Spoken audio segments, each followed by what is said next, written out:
So we're talking about now how to use some tips on how using the baton. So the grip. The grip is the same as I've explained on the knife video. So the grip is exactly the same. So you just wrap your fingers around it. The thumbs go on top here. Now make sure that you have full wrist mobility. That is comfortable. The baton feels comfortable in your hand, and you can have a full range of movement with it. All right. The grip has to be firm, not tight. It only gets tight at the point of impact. Forearm, okay? At the point of impact. That way you don't get tired so quick, your forearm doesn't get tired so quick, and you're not burning energy or calories just by holding, like if you want to destroy the handle of the baton. So you have to be firm, that you're not going to lose it, it's not going to come off your hand, but you make it, the grip stronger is when you're actually hitting the target. Alright, so that's the one take. The swinging, remember, is exactly the same work with the long Russian stick. So you're going to be spinning your baton, doing the shield, front shield here, back shield, and the upper shield above your head as you turn it. These are your shields in case that a strike is coming at you from the front, from the side, or from the top. You can deflect that strike coming at you. Either this is an arm punching, or it is someone attacking you with a stick or with a baseball bat. Baseball bat is a heavy tool, so in that case you will want to use both your hand to deflect. And the shield's there with both hands.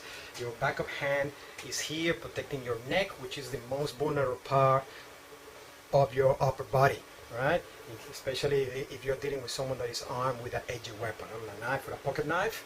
So you want your arms in this space here to protect your neck, so that stab of slashes doesn't come to this vulnerable part, with all your vital veins and arteries, jugular vein and all arteries are exposed there. So, there. So from there, the backup hand comes here. Okay. As you start at academy level, now you use your hand to block. Okay. This is okay to do, but I explain the differences here. So you've got more range of coverage from the tip of your finger all the way to the elbow. So it's quicker to reach there with whatever part of your forearm and your hand there, from the ready position to there, to create this frame here for blocking. Than if you have to accurately aim with the palm of your hand. From here to there, from here to there, it requires more accuracy. In a stressful situation, accuracy is not quite there most the times that you want it to be there. Okay? So from the ready position, backup hand here, protecting your neck, and relax. I will discuss about the forms of the ready position, standing in my last video of the difference between system and traditional martial arts. Okay, so don't worry too much about the ready position. Okay? The baton is here. Okay? Comes here. If you're going to the other side, then you lift the handle up. It's easier to manipulate the baton by the handle rather than trying to manipulate it by the tip. So instead of trying to drop the tip, I'm just going to lift the handle, and the tip automatically will go down. Alright? Boom, boom, okay? There, there, there, there. Right? Anywhere here, okay? You want your palm pointing towards your opponent. There's nothing wrong with doing the palm pointing towards you, but it's more grippy on this side because you have this cavity here between the wrist and the forearm, where you have a good hold there, and also the palm pointing forward gives you the advantage that you are ready if you need to grab or clinch your opponent. While your palm is pointing towards you, then that means that you have to turn first before you can make a grip. So every split second matters. Alright? So you can save a split of a second by grabbing here rather than here, and then turning and then grabbing, even better.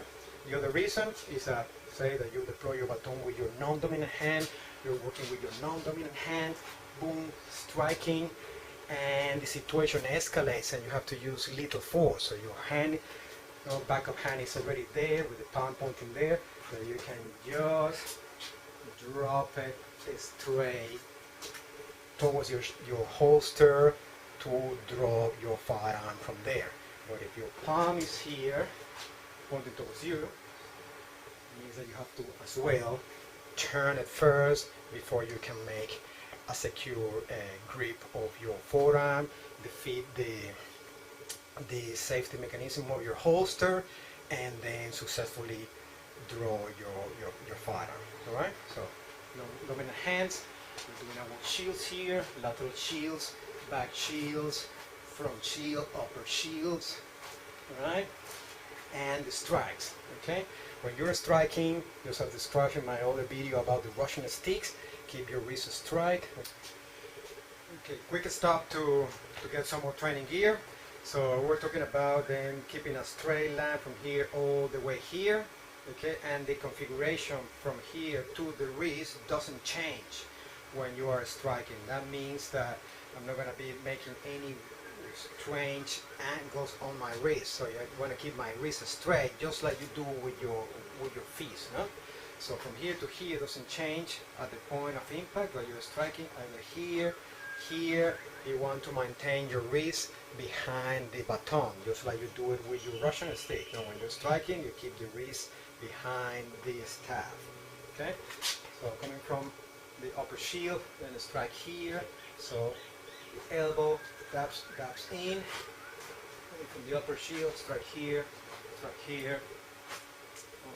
and down.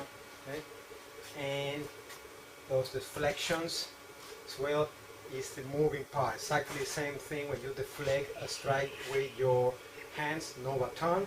Okay, and with the shields, okay, it's not a rigid blow where you take the full kinetic energy of that strike coming at you. That this is a kick, a punch, or someone striking you with a baseball bat. You don't want to take that full blow there.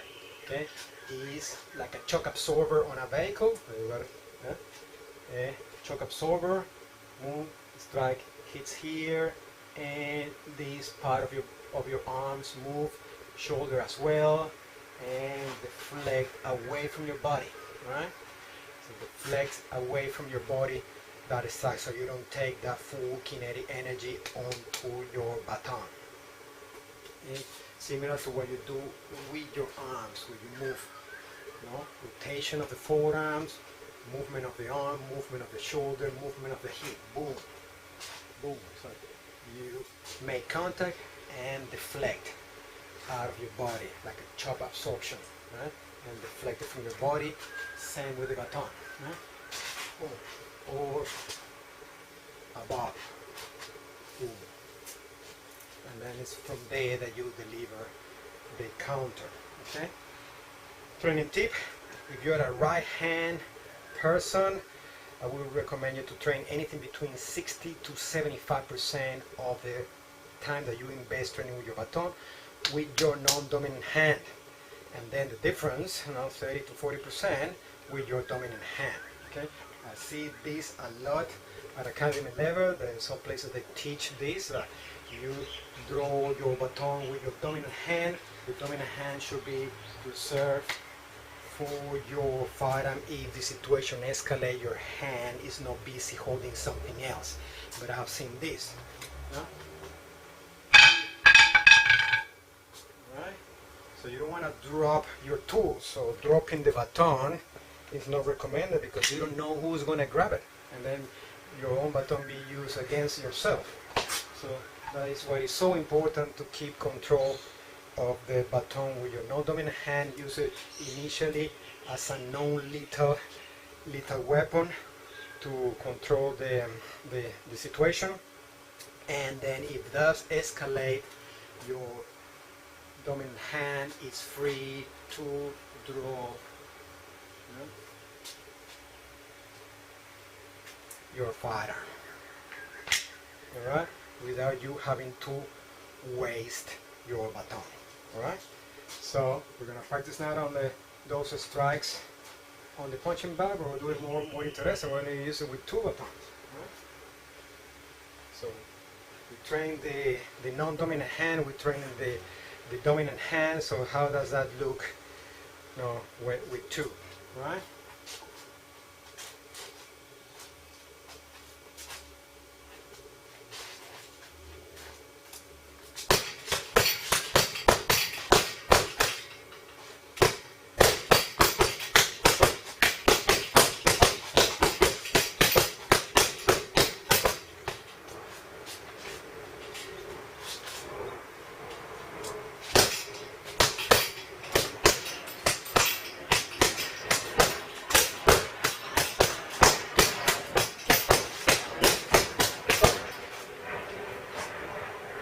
That is to work the Russian style with the short sticks or the batons.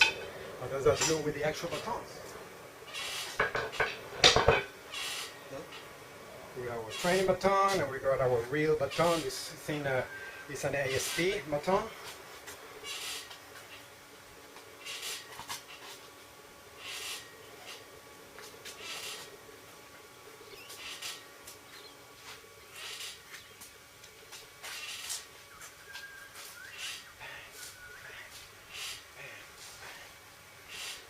Strike, strike, strike, strike, strike, strike, strike, strike, strike, strike, strike.